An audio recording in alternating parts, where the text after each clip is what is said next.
conocieron nuevos datos que confirman la tendencia en aumento de los suicidios en nuestro país. Esta es una muy mala noticia, pero también es una noticia a la que ya estamos acostumbrados y que podríamos ya estar preparados para saber que esto iba a suceder. Ya varios especialistas lo habían anunciado, esto que podía llegar, este crecimiento que podía llegar a haber luego de la pandemia, pero en realidad no tiene que ver únicamente con la pandemia, sino con una tendencia general, un problema estructural de nuestro país y que es necesario atacar con diversas estrategias que se desplieguen desde la salud pública de nuestro país, pero no solamente desde la salud, sino desde muchos otros instrumentos. Una de las cosas que se debaten cuando se conocen estos primeros números que mencionábamos al principio tienen que ver con si esta es una tendencia nacional o es una tendencia global. El ministro de Salud Pública, Daniel Salinas, dijo en el Día Nacional de la Prevención del Suicidio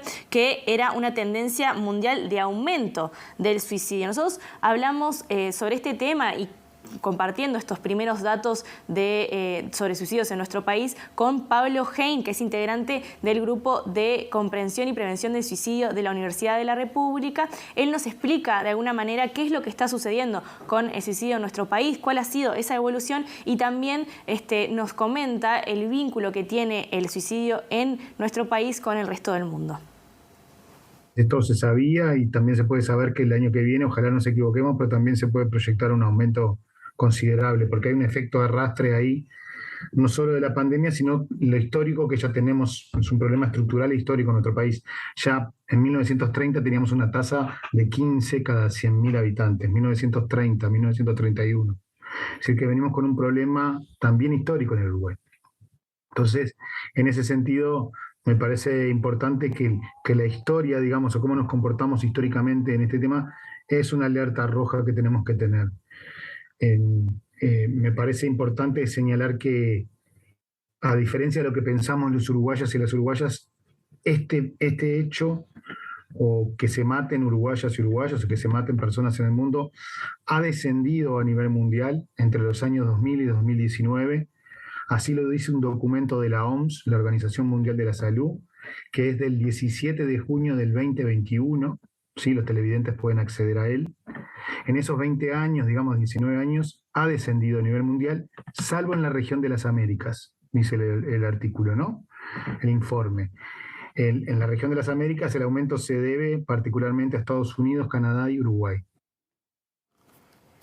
Bueno, ¿cuáles son los números que se conocieron, Julieta? Bueno, ayer cuando se presentaba una guía sobre la que vamos a hablar más adelante, se le hicieron consultas a los integrantes del Ministerio de Salud Pública y dieron algunas de las cifras que estamos viendo aquí en pantalla. Esto es lo que registró el Ministerio de Salud Pública en los primeros 6 meses de 2022, 365 suicidios en estos meses de enero a junio y esto representa un aumento del 25% comparado con la primera mitad del año 2021. Así que la tendencia al alza de las autoeliminaciones se sigue consolidando en nuestro país y, como decía recién Pablo Hein, esto puede ser que siga evolucionando de manera negativa. Nosotros le consultamos también a Pablo Hein, bueno, cuáles son las formas de trabajar con esto y lo que nos mencionaba es que lo que es necesario es hacer una sanación social. Así lo dijo, que esto no es un problema individual, que no es algo que sucede a la interna de la salud mental de las personas, aunque claramente que el trabajo en la salud mental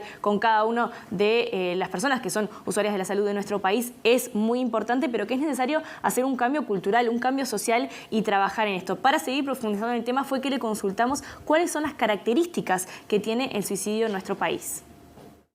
Las características en Uruguay es más masculino que femenino, casi 8 de cada 10 son hombres. Si dividimos en 3 franjas etarias, porque también en Uruguay hay que tener presente que si bien son los casos, la tasa es la más importante de todas las Américas, más que Estados Unidos y más que Canadá, son muy pocos casos. Entonces, si yo divido las edades en pequeños tramos, ahí puede haber alguna falsa interpretación. Entonces, trabajemos con los jóvenes menores a 20 años, 25, trabajemos con jóvenes adultos hasta los 50 años y trabajemos con 60 años y más. Sí, en esas 3 poblaciones creo que el problema en términos cuantitativos, que no necesariamente es lo que tenemos que mirar, el problema está en la tercera edad. No es un problema de la tercera edad, el problema está en la sociedad, en cómo la sociedad vemos a la tercera edad y cómo ellos se perciben y cómo formamos nosotros a los uruguayos y a las uruguayas para llegar a la tercera edad. Este es un problema que la cultura te pone en el suicidio, pero la cultura también te saca en el suicidio. Entonces, esto que hablamos de la tercera edad también lo extrapolamos a los jóvenes o a los adolescentes. No es un problema de los adolescentes, es cómo el mundo adulto construye las pruebas o las aventuras que le hacemos a los adolescentes, que también son culturales y sociales, claro que sí. Entonces no es un problema de la juventud, es un problema de la sociedad, del mundo adulto y la juventud y el mundo adulto. Acá lo importante de trabajar con la juventud es para que en el futuro no sean los adultos que somos nosotros. La discusión se da en el contexto de presentación de una guía de trabajo.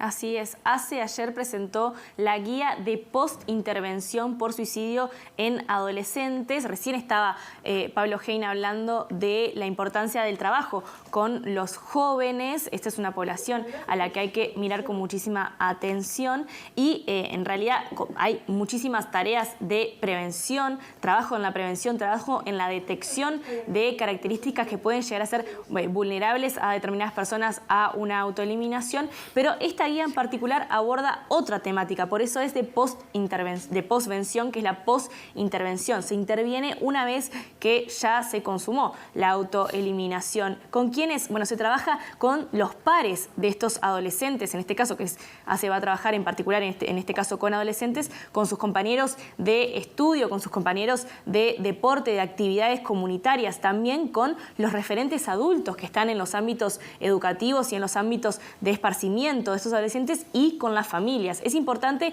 este trabajo, esta guía que está dirigida en realidad a los equipos de salud, a los equipos de atención y que lo que pretende hacer es un primer acercamiento y después un seguimiento. Es muy importante trabajar este aspecto porque claramente los suicidios son un problema que tiene grandes repercusiones en el alrededor de las personas, en sus conocidos y quienes están alrededor de quienes cometen este tipo de actos y dejan muchísimo desamparo, pero también es importante trabajar socialmente en lo que sucede luego de un suicidio para entender que esto no es algo que suceda adentro de las familias y que esto sucedió solamente a una persona en particular porque tenía determinadas características, sino que es algo que está en nuestra sociedad, está presente y es necesario empezar a hablar de esto y a hablar no solamente de la detección y del trabajo en la prevención, sino también con lo que sucede después. Nosotros hablamos con Ignacio Accione, que es director de Niñez y Adolescencia de ACE, que fueron quienes estuvieron involucrados en la generación de esta guía de posvención de suicidios en adolescentes. Esta guía especialmente apunta a lo que es la intervención con los adolescentes. Y en esto de la posvención, de alguna manera lo que refleja la guía es ordenar el trabajo. Muchas veces las acciones pueden ser individuales o por grupos, pero tienen que ser coordinadas y sobre todo en base a algo estandarizado. ¿Para qué? Para que estas acciones puedan tener mejor resultado. Las intervenciones puntuales en general se marcan en 3 momentos. El primer momento es el acercamiento, que a veces depende el momento. No se recomienda inmediatamente estar atento. Es una demanda que surge seguramente a los días. Después el segundo encuentro es ya consolidar algunas acciones bien concretas, siempre en grupo. Y aceptando lo que de alguna manera quieren o no los adolescentes.